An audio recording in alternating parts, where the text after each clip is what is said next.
सिंधु दीनबंधो जगतपते गोपेश गोपिका कांत राधा कांत नमोस्तुते तप्त कांचनी गौरांगी राधे वृंदावनेश्वरी वृषभानुसुते देवी प्रणमामि हरिप्रिये वाञ्छाकल्पतरुभ्यश्च कृपा सिन्धुभ्येव च पतितानां पावनेभ्यो वैष्णवेभ्यो नमो नमः। जय श्री कृष्ण चैतन्य प्रभु नित्यानंद श्री अद्वैत गदाधर श्रीवासादि गौर भक्तवृंद। हरे कृष्ण कृष्ण कृष्ण हरे हरे, हरे राम राम राम हरे हरे, हरे कृष्ण कृष्ण कृष्ण हरे हरे, हरे राम राम राम हरे हरे, हरे कृष्ण कृष्ण कृष्ण हरे हरे, हरे राम राम। श्रीमद् भगवत गीता यथारूप अध्याय 13 श्लोक नंबर 31। यदा भूतपृथग्भावम् एकस्थमुपश्यति तत एव च विस्तारं ब्रह्म संपद्यते तदा। जब विवेकवान व्यक्ति विभिन्न भौतिक शरीरों के कारण विभिन्न स्वरूपों को देखना बंद कर देता है और यह देखता है कि किस प्रकार से जीव सर्वत्र फैले हुए हैं, तो वह ब्रह्मबोध को प्राप्त होता है। तात्पर्य जगत गुरु श्रील प्रभुपाद जी महाराज की जय, गुरु महाराज की जय। जब मनुष्य यह देखता है कि विभिन्न जीवों के शरीर उस जीव की विभिन्न इच्छाओं के कारण उत्पन्न हुए हैं और वे आत्मा से किस तरह संबद्ध नहीं हैं, तो वह वास्तव में देखता है देहात्म बुद्धि के कारण हम किसी को देवता, किसी को मनुष्य, कुत्ता, बिल्ली आदि के रूप में देखते हैं। यह भौतिक दृष्टि है, वास्तविक दृष्टि नहीं है। यह भौतिक भेदभाव देहात्म बुद्धि के कारण है। भौतिक शरीर के विनाश के बाद आत्मा एक रहता है। यही आत्मा भौतिक प्रकृति के संपर्क से विभिन्न प्रकार के शरीर धारण करता है। जब कोई इसे देख पाता है तो उसे आध्यात्मिक दृष्टि प्राप्त होती है।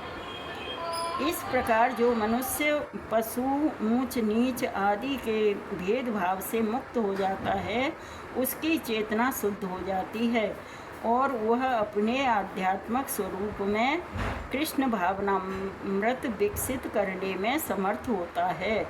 तब वह वस्तुओं को जिस रूप में देखता है उसे अगले श्लोक में बताया गया है। श्लोक नंबर 32। अनादित्वा निर्गुणत्वात् परमात्मायमव्ययः शरीरस्थोऽपि कौन्तेय न करोति न लिप्यते। शाश्वत दृष्टि संपन्न लोग यह देख सकते हैं कि अविनाशी आत्मा दिव्य, शाश्वत तथा गुणों से अतीत है।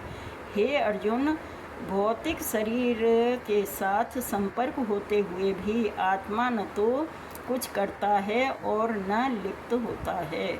तात्पर्य जगत गुरु श्रील प्रभुपाद जी महाराज की जय, गुरु महाराज की जय।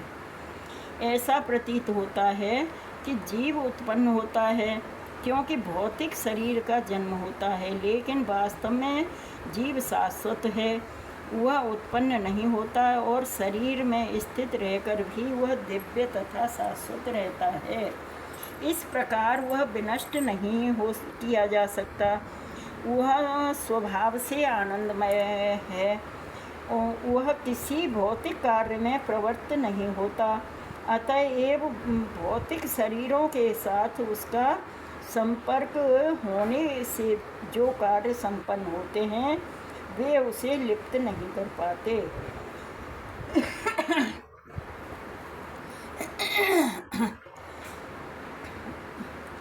श्लोक नंबर 33। यथा सर्वगतं सोच्छं यदाकाशं नोपलिप्यते सर्वत्रावस्थितो देहे तथात्मा नोपलिप्यते। यद्यपि आकाश सर्वव्यापी है, किंतु अपनी सूक्ष्म प्रकृति के कारण किसी वस्तु से लिप्त नहीं होता।